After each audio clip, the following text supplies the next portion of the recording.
Les trois spectres de fréquence, chaque clé a trois spectres de fréquence, se vit à trois niveaux de fréquence différents.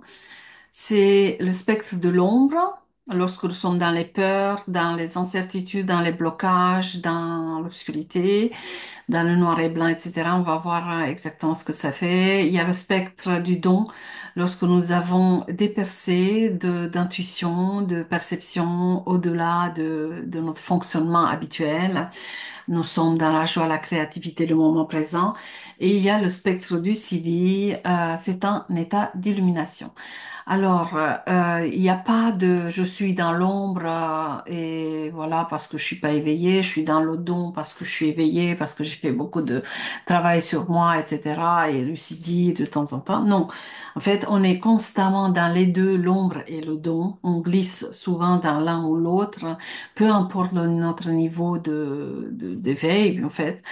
Peu importe, parce que les ombres évoluent avec nous et elles sont là parce qu'elles appartiennent à ce monde d'ego, à ce monde de danse, d'incarnation. Du coup, on va les avoir encore jusqu'au bout. Et les dons se vivent aussi par couches.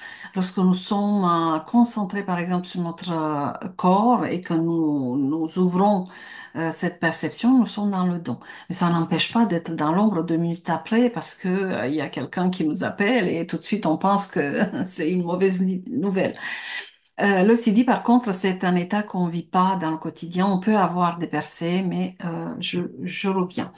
Je vous reviens dans 2 minutes. Alors, le spectre de l'ombre, donc de chaque clé, c'est vraiment ce qui est caché, l'angle mort, activé par un événement extérieur durant notre enfance. Voilà, nos clés ont commencé à s'activer du premier jour, hein, même du moment où on est conçu. Et elles s'activent tout au long de notre vie. Elles se sont activées beaucoup, les premières couches, à partir de l'âge de 7 ans jusqu'à 21, un peu moins de 0 à 7 ans, plutôt dans les dons. Et elles continuent de s'activer. Il va y avoir encore des ombres qui vont s'activer à d'autres dimensions, voilà, des choses que on n'a pas vécues et qu'il y a un événement, ça va nous faire réagir et on va activer telle ou telle ombre encore et encore. Et à chaque fois qu'on a vécu en fait des événements, parce que toutes ces clés ont eu leur moment d'activation, hein, elles devaient s'activer pour nous. Du coup, on a vécu certains événements liés à certaines clés. Et à chaque fois, en fait, on a ressenti ce sentiment d'être indigne d'amour. C'est pour ça que lorsque nous sommes pas bien, quand nous ressentons vraiment un gros malaise, qu'on est vraiment challengé, en fait, il y a plusieurs couches d'ombre et lorsqu'on nous grattons un peu, on ressent, en fait, on peut arriver à toucher ce sentiment d'être indigne d'amour. Alors, dans le spectre de l'ombre, il y a de la peur, il y a de la victimisation, l'espace un peu du noir et blanc, des généralités, voilà, on voit pas vraiment les nuances, soit c'est comme ça, soit c'est comme ça. Il y a des émotions, il y a la limitation, il y a une dissonance entre ce que le cœur dit et le mental dit. En fait, les ombres sont là lorsque nous sommes dans le mental et que nous lui donnons en fait le rôle de décideur, parce que le mental a le droit d'exister et il a son rôle d'observateur, mais lorsque nous sommes challengés donc dans l'émotionnel et nous cherchons une solution via le mental, c'est là où on est en dissonance parce que le mental peut pas nous aider, il va fouiller, c'est un bibliothécaire, il a des dossiers, il a des informations par rapport à ce qu'on lui a mis hein, sur les étagères, mais il peut pas nous aider par rapport à des événements à venir, par rapport à des situations à venir. Il va chercher toujours dans le passé par rapport à ses bases de données. Et il est très orienté en fonction de comment on l'a formaté. Du coup, par contre, le cœur et notre corps, il sait parce que tout est dans nos gènes, tout est dans notre corps. Et notre corps, il sait ce qu'il va vivre normalement. Alors, lorsque nous faisons pas confiance en fait et nous donnons ce rôle au mental, ben, c'est là où il y a dissonance, c'est là où il y a l'ombre.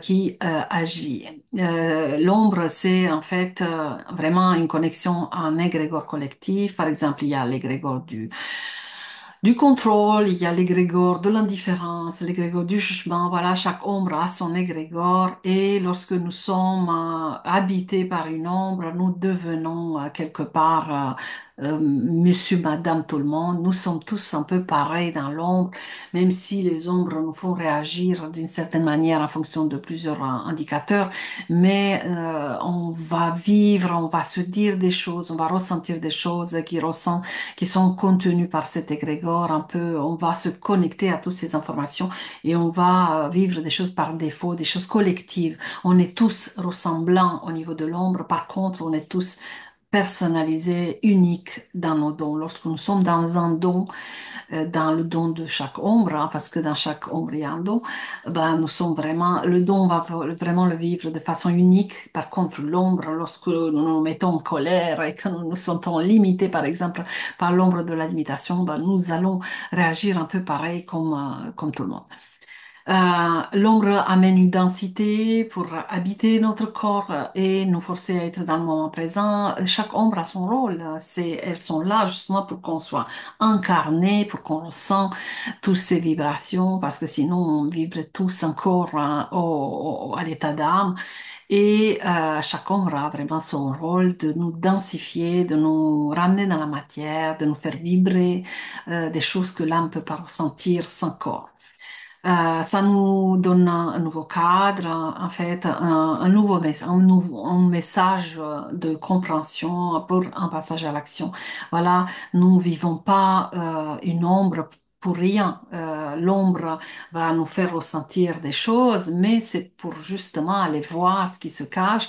Et on vit ça parce que ce qui se cache est prêt à être révélé, est prêt à être accepté et assumé ou en tout cas en partie. Euh, Limiter, voilà, on va, en fait, ce qu'on fait à travers l'activation des clés, c'est qu'on limite l'influence de l'ombre.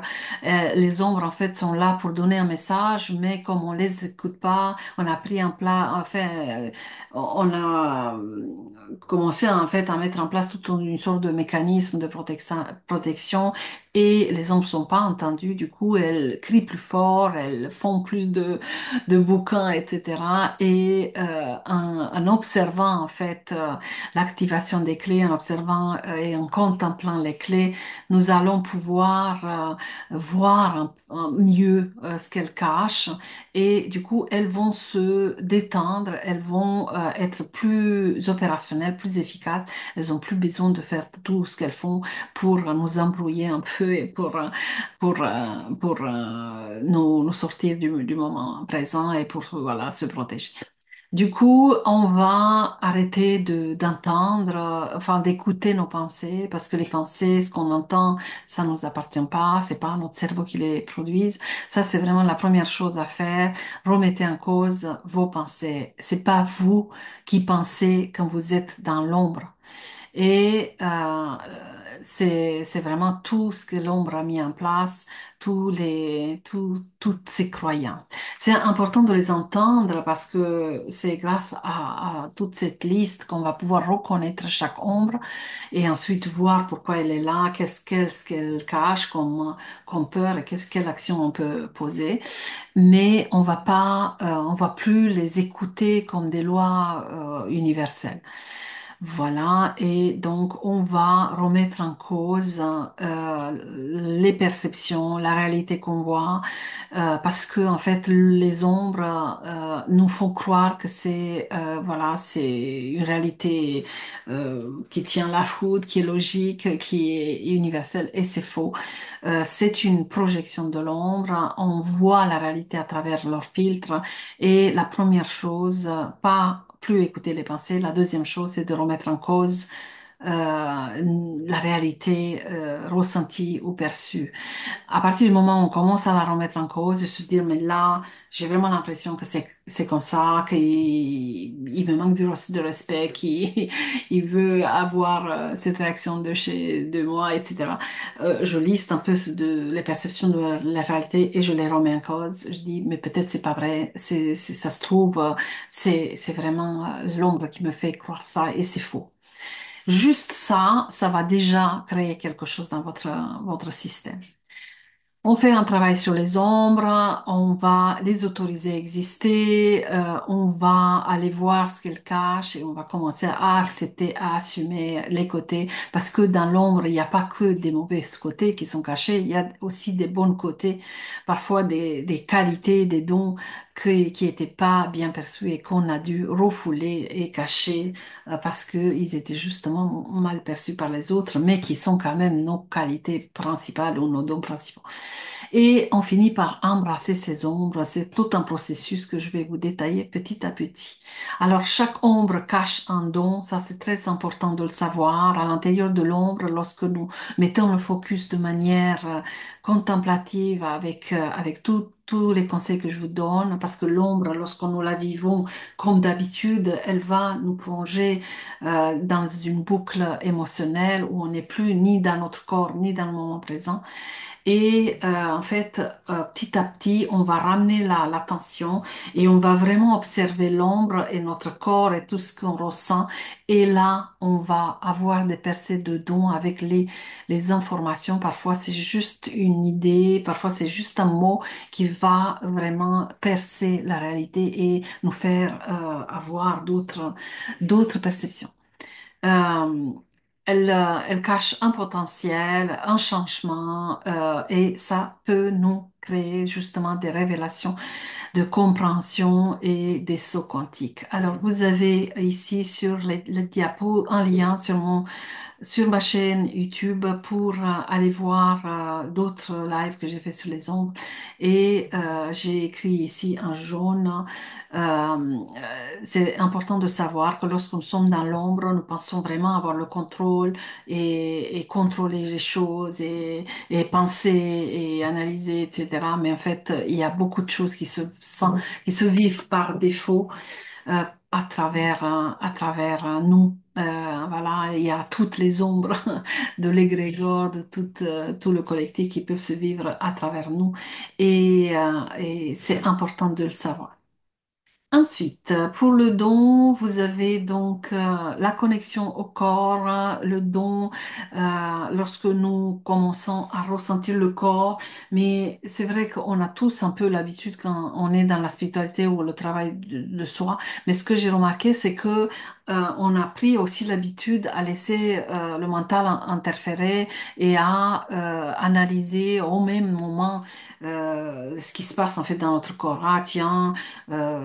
C'est la blessure bidule, il envoie des flashs de nos souvenirs et ça c'est pas à faire parce que lorsque nous sommes en train de vivre quelque chose et de se concentrer à l'intérieur de notre corps et en même temps on essaie de comprendre avec la tête, on n'est pas dans le corps, on est dans la tête. Du coup, quand on est dans des moments de contemplation, de vraiment ressentir, on reste avec le ressenti. Le mental, il faut l'habituer à se mettre en pause le temps qu'on ressent. Ensuite, une fois qu'on a vraiment laissé cet espace vivre, ces émotions s'exprimer, on peut avoir à les voir, analyser avec le mental, mais pas pendant. Parce qu'on confond souvent et on laisse toujours, on pense en fait qu'on est connecté parce qu'on a toutes ces idées, tiens, c'est la blessure et tout de suite on pense que c'est justement cette connexion qui nous a donné cette information et c'est souvent faux. Voilà, quand on se connecte en fait à notre corps et à nos ressentis, on ouvre cette percée de dons avec d'autres possibilités. Il peut y avoir des flashs et tout ça, mais on ne se met pas dans cette intention de comprendre, parce que la tête peut comprendre des choses, mais c'est pas parce que la tête a compris qu'on a résolu quelque chose. D'ailleurs, on le voit, peut penser qu'on tombe sur une super information, super coaching, super machin, et qu'on a compris quelque chose et un mois après ou quelques temps après, on revit la situation et on la manifeste de la même manière, on réagit de la même manière, on se dit mais je pensais que j'ai éliminé ça ou j'ai dépassé ça. Mais oui, parce que c'est d'une compréhension à tous les niveaux qu'on parle et la tête peut comprendre, mais pas tout. Et du coup, voilà, ce don, justement, il est hors mental et émotionnel. C'est un espace différent où on fait confiance à la vie, on se fait confiance et on assimile, en fait, les enseignements. Plus on se connecte à cet espace, pour ça que la méditation, c'est important, mais pas que cette attention permanente et laisser cette présence nous habiter, plus, en fait, les enseignements et les connaissances de tout ce qu'on assimile, on intègre, en fait, ça va être mieux assimilé. Cet espace de don va nous faire respecter notre rythme et notre nature profonde, oser vivre une vie plus épanouie. Tout est dans le détail, contrairement aux ombres où tout était général et voilà, il n'y avait pas de nuances. Là, chaque détail est important. Ce défi, voilà, le défi qui est activé dans les dons est présent tout au long du voyage, dans les dons de génie, voilà, parce que on va être à chaque fois challengé et à chaque fois on va pouvoir activer nouvelles dimensions du don. Ça ouvre toutes les portes de notre profil. Pareil, je vous ai mis le lien où j'ai raconté un peu plus sur les dons et ressentez et entraînez-vous. Ça ne se fait pas une seule fois. Pour les siddhis, c'est représente l'essence divine de notre travail dans le monde. C'est pour cela que nous sommes ici. C'est vraiment notre essence de notre biographie. C'est l'essence divine. C'est un espace hors matrice. Pour moi, se connecter au don, on se connecte à l'âme et se connecter au siddhi, on se connecte à l'esprit. Et on peut vivre des percées de CD. Ce sont des perceptions très différentes où l'ego s'efface.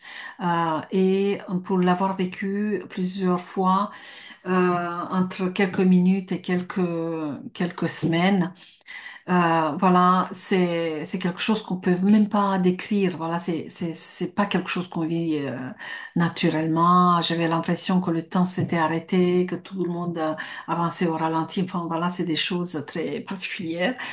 Mais dans le coup, pendant que je vivais, ben, je me disais pas que c'était bizarre, comme on peut le faire dans l'ombre ou dans le dos. J'étais dedans, il y avait plus personne qui pensait, j'étais dedans, voilà. Et même après l'avoir vécu, j'ai vu l'intensité, j'ai vu que c'était des choses que je vis pas normalement, mais c'est un peu comme si le mental, il pouvait pas, il pouvait pas interpréter, il pouvait pas définir, il l'a jamais vécu. Et voilà, on retrouve vraiment des valeurs, on retrouve une conscience, on retrouve des choses dans ces procès de Sidi. On n'est pas obligé de les vivre.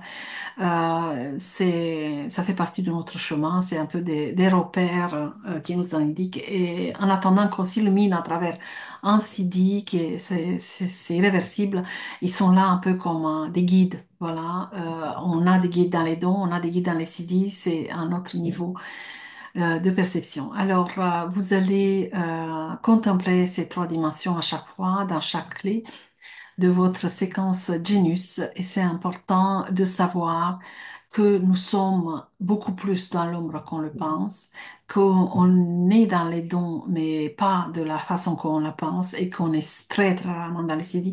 Les CD, c'est pas, ça rentre pas dans l'équation. Voilà.